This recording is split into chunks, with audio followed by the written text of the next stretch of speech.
Networking and marketing made simple is for you, the business owner who has a product, a service, or a message that you believe in.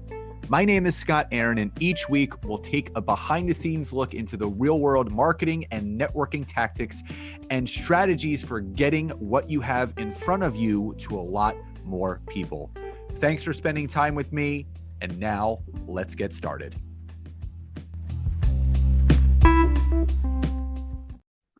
Hey, everybody, and welcome back to another episode of Networking and Marketing Made Simple. Super excited for today's episode.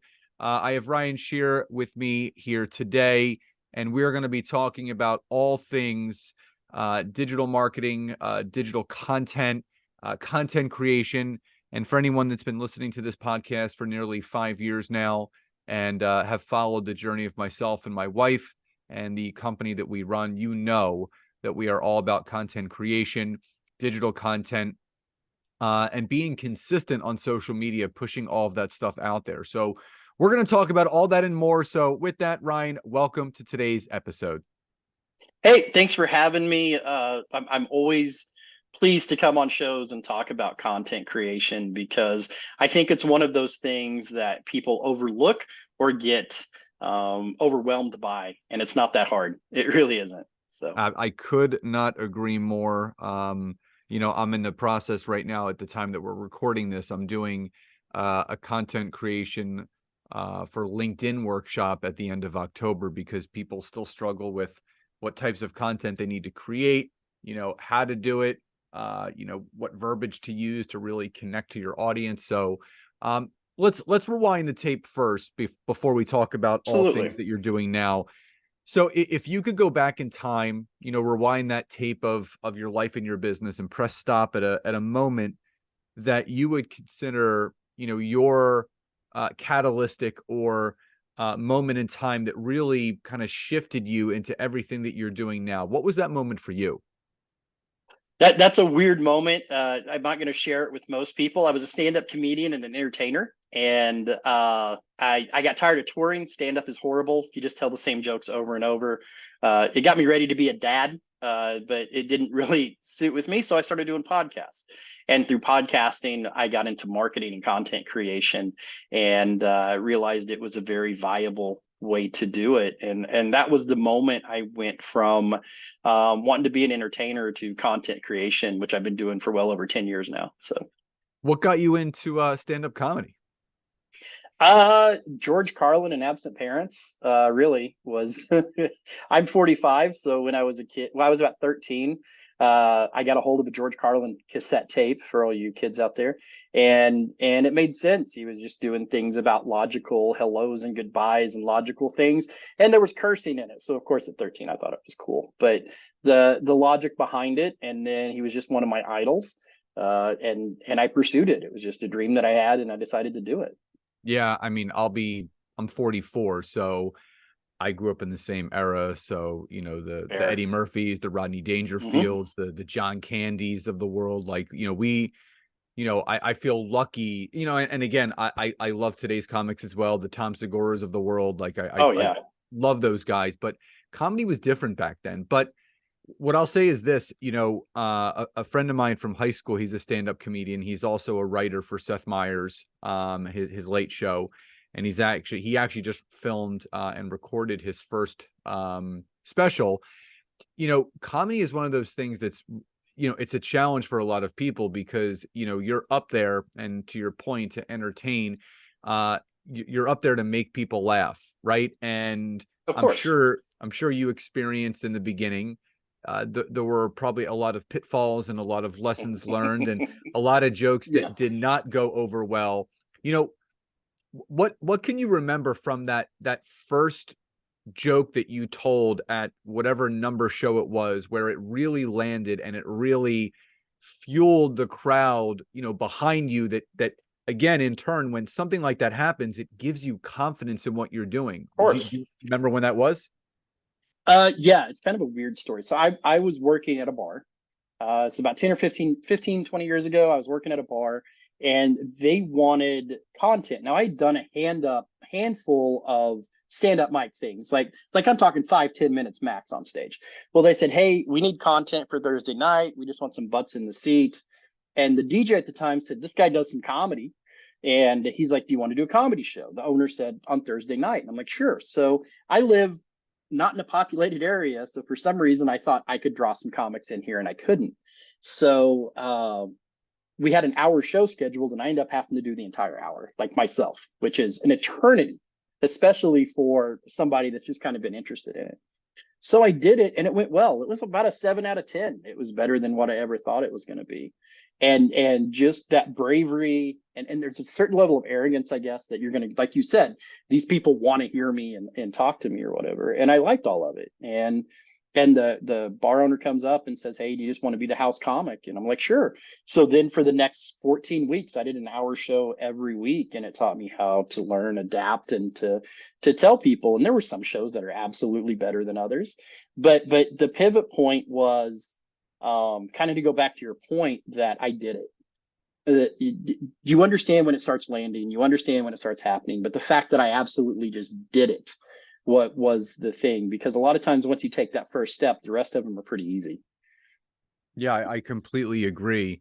There's a quote by T. Harv Eker that I always shares. It says, every master is once a disaster. So, no comic gets up there the first time and just absolutely tears the house down. It's repetition. No.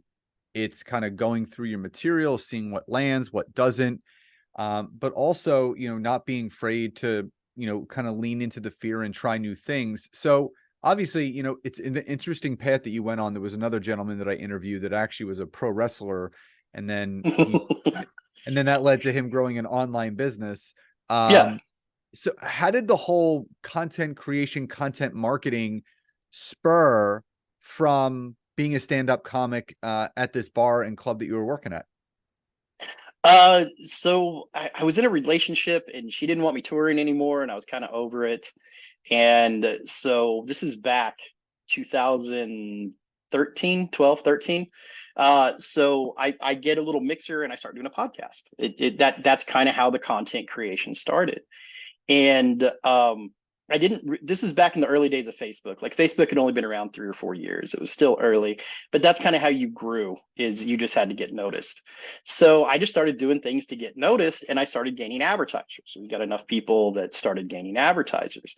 And I'm also greedy and I have graphic design skills. So I figured out if I did their marketing to put on my show, I didn't have to have a third party do the marketing.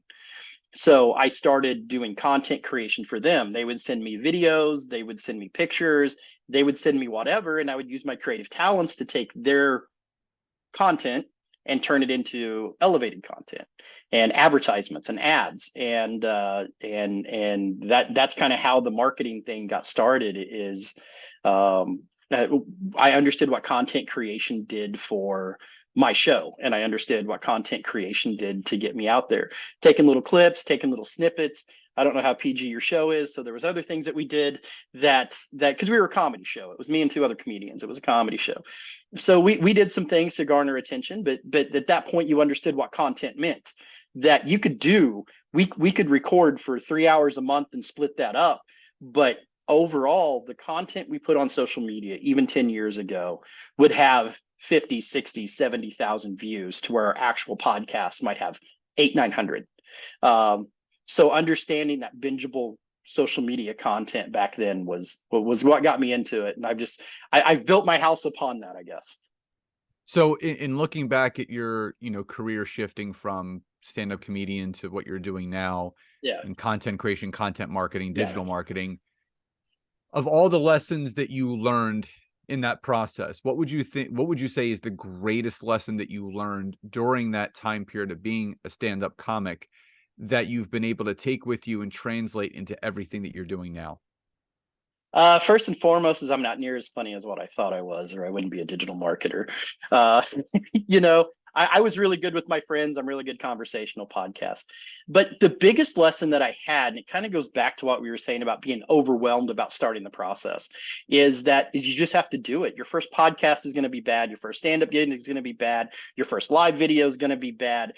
Anything that you do the first time is going to be bad, including like probably your first marriage. It's just anything that you do is going to be bad the first time you do it. And you have to learn and you have to work through those things. And that's set it on a path of, hey, I want to do video editing. I want to learn After Effects. I want to learn Blender. I want to learn 3D programming. I want to learn whatever. Getting over that fear of one, trying, and two, you're just going to be really bad at it for a while. That is the biggest lesson that I've learned from that. Because I was bad at comedy and I rose to a point. I got on a tour. I rose to a point I could engage people on podcasting. I started doing some really cheesy, bad marketing. And 10 years later, I'm director of operations at a content creation company. But there's a lot of things that happened between there that was just really awful. Yeah, everyone sees the story, everyone Yeah, sees the glory, but they don't know the story. So no. let's talk about that whole transition of obviously going from stand-up Yeah. comic to everything that you're doing now. What was kind of the bridge to make all that happen? And obviously, what had you really fall in love with content creation and digital content and digital marketing that said, you know what, this is actually the career path that I want to go down? Uh, Really, honestly, and I hate to make this, I needed to eat. And comedy doesn't pay near as well. So I started exploring at these other things that I was doing. And as I explored these things, you got better at them. And I just found you could do those and there's money to make there. Just like you mentioned John Sikora or you mentioned George Carlin, they were funny enough and dedicated enough that they could go out and they could make a career out of that. So one of my life goals was to do something that I love to do. And this is the thing. I mean, I get paid to play on Facebook all day and to create content for Facebook all day because I'm a little bit out of a box marketer. If you own a candle company and you want that sweeping shot of a little candle and do what I can do that too. Don't get me wrong. But that content has to be engaging, that content has to do. And to take all these creative abilities that I use to make fun of things and make weird 3D design and rendering things, to turn that into making logo and making content and art in content that people could actually accept and work for was just gratifying to me. And so that's kind of where that happened. Yeah, sometimes we pivot and we do things not so much for the sheer love of it, but more of like, okay, I got to do this. I got to keep the train rolling. But at the same time, simultaneously, you sometimes fall in love with that process, which it sounds like that's exactly what happened to you. So I want to talk about the aspect of, content creation, but the overwhelm, the disjointedness that sometimes comes along with it, the unknowingness that comes along with it. To this day, there has never been a time in the online space where there's been more content being created, but yet there are still a large amount of people that are not consistent with it, struggle creating it, and still are in that no man's land of stopping, starting. What do you feel is still causing all of those things to happen? Instant gratification. Any marketing plan that you ever have is going to take 3 to 6 months to find your consistency and get to. And content creation is that. Whether you're taking out programmatic ads, PPC ads, Facebook ads, whatever, you have to build an audience, following, algorithms, you name it. You don't get to put up 2 pieces of content like Mr. Beast or a YouTuber or whatever and get 76 million views or go to TikTok and make some cutesy little video about your sticker company and be selling 5 million stickers the next day. That is not the real story. And that's a story that very rarely happens. So what people do is they build expectations of, I'm going to create this content and I'm going to do these things. And the wonderful thing about digital marketing is you can take that content and you can look at all the numbers behind it and go, well, I only got 36 views, but you can see how long they watched, where they watched, who was watching, all of that. So then you take those numbers and you build upon that. What happens is people create content. They get on there and they do a shaky live or a shaky whatever, and they get 30 views and they're like, well, I'm not doing this again. It wasn't worth it. Well, man, you just got 30 views you wouldn't have had unless you did a live. that you're putting too many expectations on it, and you got to put a little effort behind it, because you do that shaky live, or you do that content creation, or you get your face out in front of it, and nobody, like, I edit video all day and I still send my video to somebody else, because editing your own video is not great. And I think people just get in their heads about that. So what they do is they pull those insecurities, and they pull from that, and they're like, I don't want to be put out there like that. And when they don't get the expected 6 million views, I think people don't like them. But people just don't know about you. A good case study is, there's a brewery about 4 doors down, which is a probably mistake to work for, but I work for them. And when I took over their marketing, they would just do like social media tiles, but the owner of the brewery, which everybody in town loved, would never get on camera, because he had a Bell's palsy thing, and he didn't like the way his face looked, or he didn't like whatever, right? So I took over the account. I live in a town of 15,000 people. There was 2,000 followers on Facebook. In the 1.5 year time that I've convinced him to get out, do videos, be public, be a personality, content create, he's at 7,000 followers right now in a town of 14,000 people. So that's 50% of your market. That is 50% of the town that you're located in. And that is just from content creation. We didn't do anything wild. We didn't spend millions of dollars on videos. We didn't spend tens of thousands of dollars on programmatic ads. I just made the dude put his face on his Facebook page. I made him, this weekend we got this coming up. This is our new beer releasing. This is our new whatever. And as of last week, he fired me because he doesn't need me anymore, and that's fine, because we've went on to do other things with him and to do other whatever. But I'm no longer in charge of his social media, because after 18 months of creating his own content and learning how to do it, he doesn't need me to do that. So now I design beer art, and we've got live streams, and we got podcasts coming up, and all this other stuff.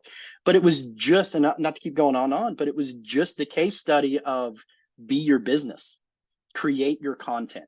And that was all it took, because he had a good product, he had a good business model, but he didn't have good interaction on his content until he put a personality to it.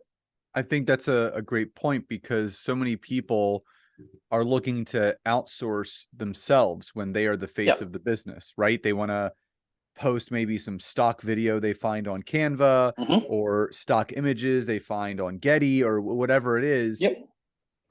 But you're missing that connection piece between you and your audience. They want to be able to put a face to the name. They want to be able to put a voice to the face. And it just creates that human connection aspect that cannot be replicated any other way by you just doing the work. And that's all it comes down to, is you have to do the work.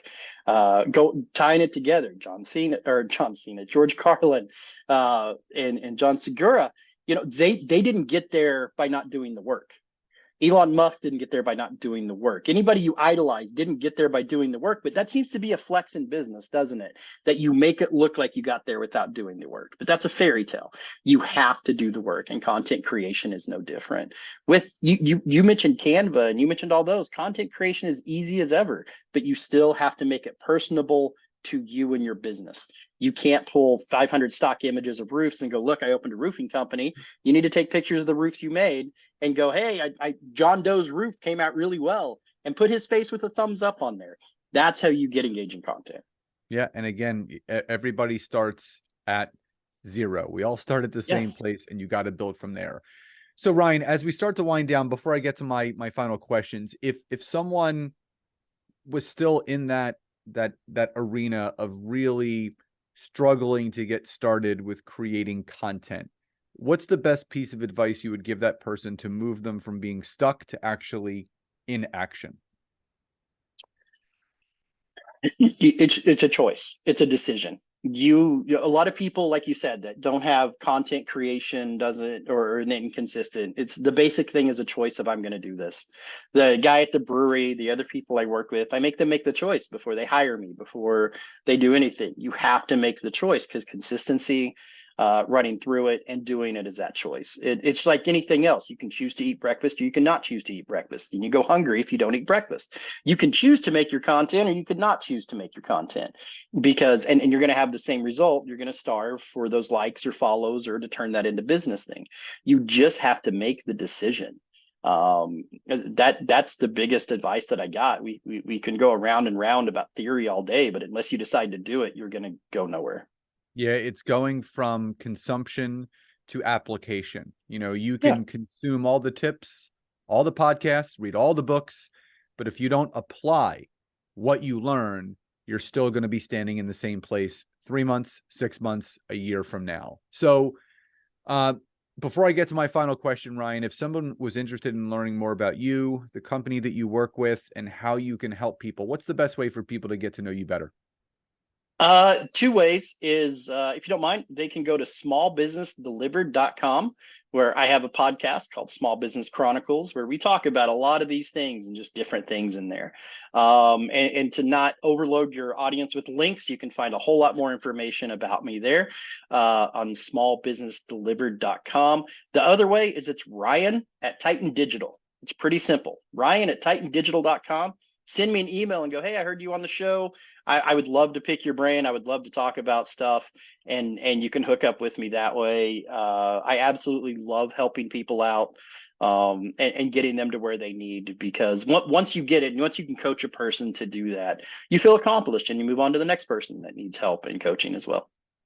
Love that. So, for anyone listening, all that information of how to get in touch with Ryan will be in the description of this episode, so you're not going to have to go too far.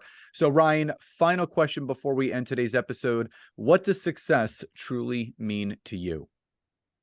Man, that is a multifaceted, loaded question. But generally, success means to me is at the end of the day, I've done something I like to do. We can all look at the million and billionaires and giant Fortune 500 companies, but we just formed Titan Media Works, and I'm successful. I just bought 25% of the company that I work for, and that's a success to me. Does that mean the work's over? Nope. That means the hard work is just really began. But from a guy that was a stand-up comedian with no aspirations to owning his own national content creation company, that's success. And I think success is measured every day. And next week you could ask me the same question, and I'm like, look, I slept till noon. That's a success. Then next week it's I created a new product, and that's a success. So I measure all my successes day by day, and every now and then I'll take a look back on it. But the true marker of success is you've done something you wanted to that day. I love that. And yeah, I mean, every day that we're given is a blessing, and there's always something to be grateful for, and there's always something to look back on and say, you know what, that was a good day, and let's make today the same. So, Ryan, Absolutely. Thank you again. Thank you again so much for being here today. Loved our conversation. Love hearing your story, and I know my audience is going to take so much away from it. So thank you again for being here today. Hey, thank you so much, man. So again, as you are coming to a close with this episode, we hope you enjoyed it. Don't forget, if you're listening to this on iTunes or Spotify, please subscribe to the podcast. Leave us a rating and review. If you happen to be watching this on YouTube, please don't forget to subscribe, turn that notification bell on, and like the video. And we always love hearing feedback from you, what you loved, what you want to hear more of, so we can make this podcast the best it can be. So everyone, please enjoy the rest of your days, and I'll talk to you next time.